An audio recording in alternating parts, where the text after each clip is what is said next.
बच्चू कडू की पार्टी ने अनोखा आंदोलन नागपुर में किया। शिविर लगाकर ब्लड डोनेशन कैंप लगाया। आज राजा संभाजी की जयंती है। संभाजी राजा ने खून की एक एक बूंद बहाकर स्वराज्य बनाया है और हम आज किसानों की रक्षा के लिए रक्तदान शिविर आयोजित कर रहे हैं।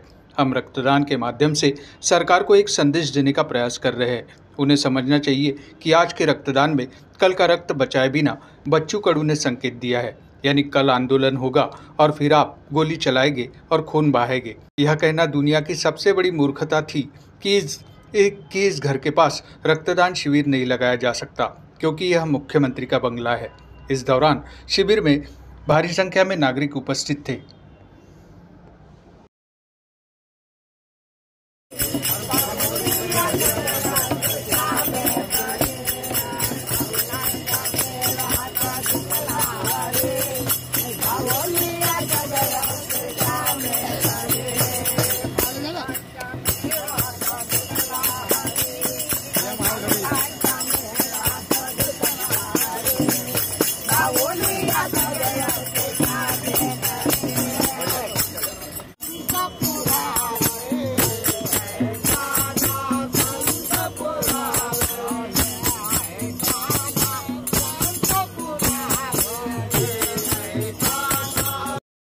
धर्मवीर संभाजी राजांची आज जयंती आहे।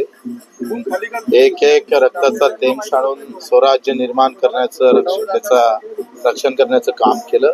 आम्ही शेतकऱ्यांचं आणि दिव्यांगाचं रक्षण करण्यासाठी आज रक्तदान ठेवलं। अन्नदात्यासाठी आणि दिव्यांगासाठी केलेलं रक्तदान किमान फडणवीस साहेबांनी 7/12 कोरा कोरा म्हणणाऱ्या सीएम साहेबांना रक्तदानातून संदेश देण्याचा आम्ही प्रयत्न करतो आहे। मला अपेक्षा आहे का रक्त सांडवल्यापेक्षा रक्तदान करून आंदोलन जेव्हा आम्ही करतो त्याची दखल घेतली पाहिजे। त्यांच्याकडून त्या अपेक्षा आहे।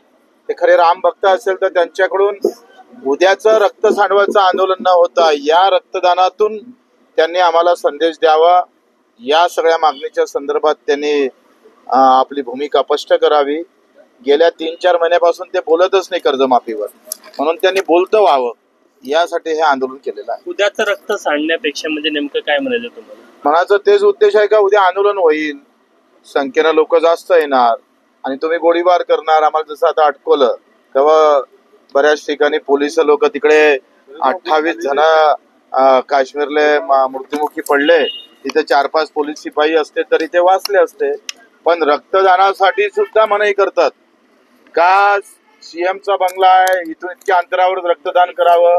ही मूर्खता जगाच्या पातळीवर पहिले या महाराष्ट्रात पाहायला भेटते। रक्तदानासाठी तुम्ही अडवताय, त्याचे काही तुम्ही बंधनं घालून देताय, केवढी मोठी मूर्खता आहे।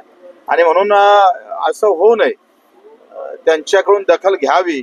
अतिशय राष्ट्रीयत्व जपून आणि राष्ट्राबद्दल देशाबद्दलचं आंदोलन कसं असावं, स्वातंत्र्य भारतानंतरचं आंदोलन, भारतातलं स्वातंत्र्य आंदोलन कसं असावं, रक्तदान करून आंदोलन ही आमची 3री-4थी घटना असेल।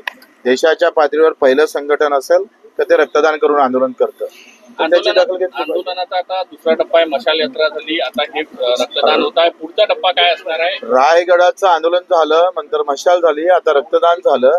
तिसरा आम्ही अजितदादाच्या घरासमोर 2 जूनला 4 ते 5 हजार लोक एकत्र होऊन तिथं आम्ही बजेटचं सगळं संक्षिप्त उतारा अजितदादाच्या समोर मांडणार आहोत।